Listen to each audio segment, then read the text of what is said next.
התחשק לי לעשות פסק זמן בחיים. קבוצת טיפול באוסטאופורוזיס הזמינה אותי לנסוע לים המלח.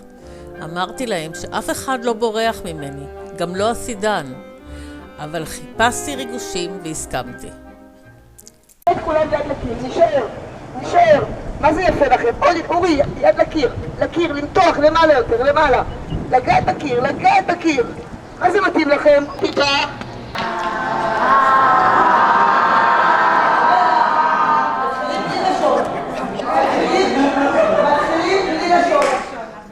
אני יושבת המומה. מה הדבר הזה שהם עושים? למה הם צועקים? למה הם מוצאים את הלשון? הרגשתי שאני לא במקום הנכון. אם ב-1900 אנשים מתו בגיל 45, העצמות שלהם הספיקו להם ככה. כן מתחוררות, לא מתחוררות, הם לא הספיקו להתחרר, האדם כבר נפרד מהעולם הזה בגלל שחפת, דלקת ריאות, דלקת בדרכי השתן, כל מיני מצבים שהיום אנחנו יודעים לרפא ואנחנו שורדים. אנחנו רוצים להוסיף חיים לשנים האלה. הרופאה מספרת שבמשך השנים עלתה תוחלת החיים ולכן חייבים לשמר את מסת העצם.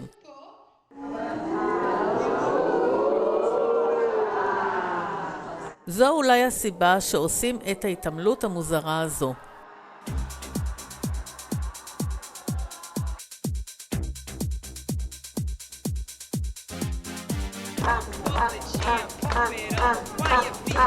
ממש בין השכם.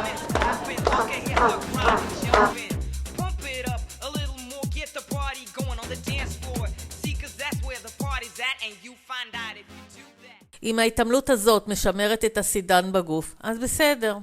אני סמדר אייל ואני עוסקת בהפקת הכנסים האלו כבר 14 שנה. ההתעמלות הזאת היא התעמלות שנקראת התעמלות לחיזוק העצם והשריר, בונה עצם. היא עוזרת מאוד למסת העצם, היא עוזרת מאוד על ידי התרגילים שהם מקבלים בכנס, תרגילים ייחודיים שעובדים על המפרקים, על שורש כף היד, על עמוד השדרה. יורדת טיפה, ועולה עושה אי לחייך אחד בשנייה. וזה כמו קופים בגן חיות, בלי קופים ובלי חיות.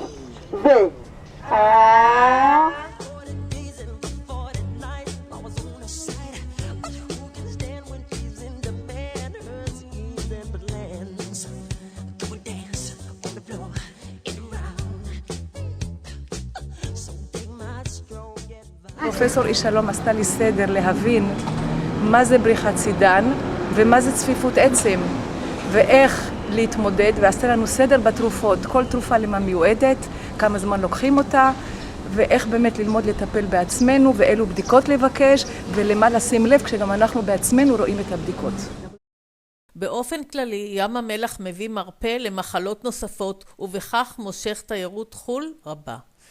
ריכוז המלחים הוא פי 10 מבמקומות אחרים.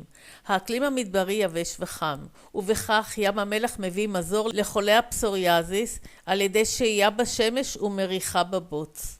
קוראים לזה טיפול פוטותרמי. להרגיש את המגע של החול. אנחנו באנו, מה שנקרא, אדם הוא עץ השדה. אנחנו נרגיש כאילו ביום היוולדנו. ממש נזכר בזה שהיינו תינוקות. נזכר בלידה ממש, אנחנו נעשה תרגילים, כי רוב הזמן... נזכר במה שילדתי או כשנולדתי? במה שילדתי ונולדתי יחד. תודה. אנחנו נעשה חגיגה גדולה פה. לחלוץ נעליים בבקשה. יפהפיות כולכן. אפשר גם לחלוץ נעליים. כולם איתי פה, בואו לכל הרב, בואו. ההתעמלות הזאת, האוויר הצח, הים, הכניסו אותי לאט לאט לאווירה. כמה טוב שהתברכנו במשאבי טבע כל כך יפים ומועילים. נהניתי מאוד ומצפה לחזור שוב בהקדם.